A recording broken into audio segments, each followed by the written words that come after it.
आज सावन का तीसरा सोमवार है। काशी विश्वनाथ मंदिर में दर्शन पूजन के लिए भक्तों का सैलाब उमड़ा है और जायजा लिया है हमारे संवाददाता सुशांत मुखर्जी ने।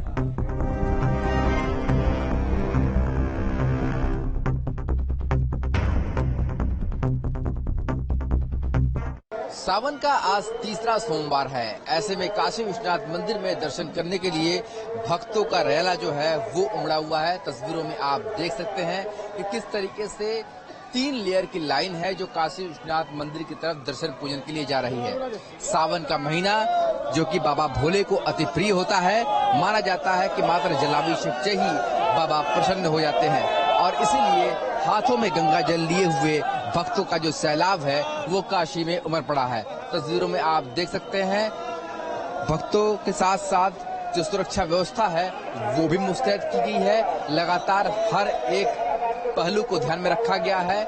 काशी विश्वनाथ धाम बनने के बाद ये पहला मौका है जब सावन के महीने में भारी संख्या में भक्त दर्शन कर रहे हैं। चारों द्वार खोल दिए गए हैं, इसलिए बहुत ज्यादा भीड़ होने के बावजूद भी आसानी से लोगों को दर्शन प्राप्त हो रहे हैं। हम बात करते हैं कुछ भक्तों से। कहां से आ रहे हैं?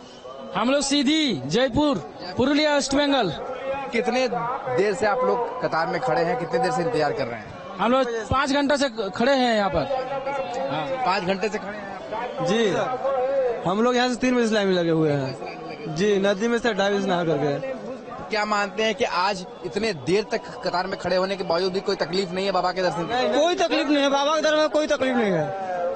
अब भक्ति और आस्था का ये जो रूप है वो धर्म नगरी वाराणसी में देख सकते हैं कि लगातार 5 से 6 घंटे तक कतार में खड़े होने के बावजूद भी कोई भी तकलीफ या कोई भी शिकन जो है वो यहाँ पर दिखाई नहीं दे रही है। तो से बात कर ले, कहाँ से आई हैं? लोकल है सर, लोकल है।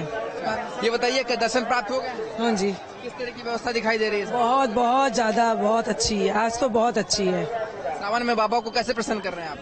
कैसे कर रहे हैं? उनके भजन गार करके दर्शन करके कर रहे हैं। अभिषेक से बहुत जल्दी तुरंत हो जाते हैं, जो मनोकामना होती है पूरी हो जाती है। तो ओम नमः शिवाय के उद्घोष के साथ आप देख सकते हैं कि किस तरीके से पूरा जो बनारस नगरी है वो बम बम बोल रहा है और चारों तरफ भक्तों का जो सैलाब है वो काशी विश्वनाथ मंदिर की तरफ पहुंचता हुआ जलाभिषेक के लिए दिखाई दे रहा है। वीडियो जर्नलिस्ट विपिन सिंह के साथ सुशांत मुखर्जी, न्यूज स्टेट, वाराणसी। श्रावण मास के तीसरे सोमवार के मौके पर संगम नगरी प्रयागराज के शिवालयों में भी श्रद्धालुओं की भीड़ उमड़ रही है। ज्यादा जानकारी दे रहे हैं हमारे संवाददाता मानवेंद्र प्रताप सिंह।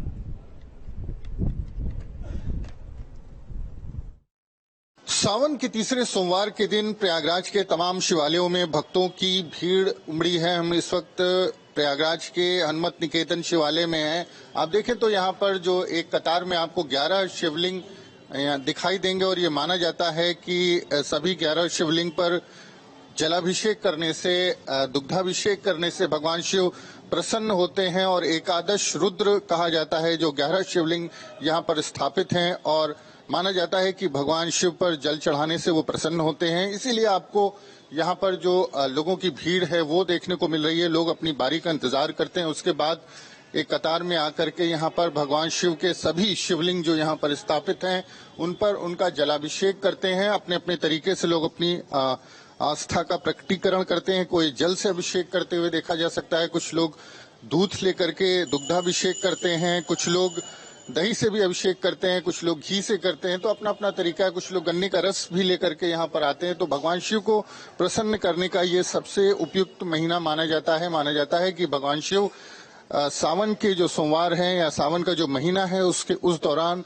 आसानी से प्रसन्न हो जाते हैं और यही आस्था है कि लोगों को यहाँ पर मंदिरों में, शिवालयों में देखा जा सकता है। सावन में सभी दर्शनार्थी इसी भाव से आते हैं कि भोलेनाथ सबकी जल्दी सुनते हैं और उनपे दूध चढ़ाते हैं, बेलपत्र चढ़ाते हैं, समीर चढ़ाते हैं, तमाम प्रकार की सभी चीजें चढ़ाते हैं भोलेनाथ को खुश करने के लिए। यहाँ पर प्रयागराज में तमाम शिवालयों में इसी तरह से दिन भर देखने को मिलेगा। तमाम शिवालयों में भक्तों की जो भीड़ उमड़ी है वो सुबह से लेकर शाम तक आपको ऐसे ही देखने को मिलेगी। प्रयागराज से वीडियो जर्नलिस्ट विवेक श्रीवास्तव के साथ मानवेंद्र प्रताप सिंह, न्यूज स्टेट, उत्तर प्रदेश। आज सावन का तीसरा सोमवार है। भगवान शिव को सोमवार का दिन सबसे ज्यादा प्रिय होता है और इसीलिए इस दिन शिव की भक्ति और जलाभिषेक करने के लिए भक्त उमड़ते हैं। मान्यता है कि भगवान शिव सावन के पूरे महीने अपनी ससुराल कनखल में ही निवास करके यहीं से सृष्टि का संचालन और लोगों का कल्याण करते हैं। दक्षेश्वर महादेव मंदिर में सावन के तीसरे सोमवार पर दर्शन करने आए श्रद्धालुओं का कहना है कि सावन का महीना भगवान शिव का अति प्रिय महीना होता है। सावन के महीने में गंगा जल, दूध, दही, शहद, भूरा गन्ने के रस और भांग धतूरे से भगवान शिव की पूजा की जाती है। क्या चढ़ाया भगवान शंकर? मैंने यहाँ जल चढ़ाती हूँ, बेलपत्र चढ़ाती हूँ, फूल चढ़ाती हूँ, फल चढ़ाती हूँ, तो भगवान जी से आशीर्वाद मांगती हूँ। क्या मान्यता है इस मंदिर की? ये तो बड़ी पुरानी मान्यता है। यहाँ दक्षिण उनके क्या नाम भोलेनाथ जी के ससुराल है। हर सावन में आते हैं यहाँ भोलेनाथ पूरे एक साल महीने के लिए। हाँ, सावन का महीना है। हर सोमवार को सावन में बहुत अत्यधिक भीड़ रहती है, क्योंकि भगवान शिव सावन के महीने में यही निवास करते हैं। इसलिए भक्तों का हर सोमवार को और विशेष करके पूरे श्रावण मास भगवान शिव पर जल चढ़ाने की होड़ मची रहती है। जौनपुर में तीज का त्योहार बड़े धूमधाम से मनाया गया। सभी महिलाओं ने हरे रंग के कपड़े पहनकर और 16 श्रृंगार करके माता पार्वती और शंकर की आराधना की। उसके बाद कजरी गायन हुआ, जिसका सबने भरपूर आनंद लिया। मान्यता के मुताबिक इस दिन भगवान शिव और माता पार्वती का पुनर्मिलन हुआ था और इसलिए सुहागन महिलाएं अपने पति के लंबी आयु के लिए निर्जला व्रत रखकर कामना करती हैं। कार्यक्रम के अंत में सभी बहनों को तुलसी का पौधा देकर प्रकृति के संरक्षण का वचन लिया गया।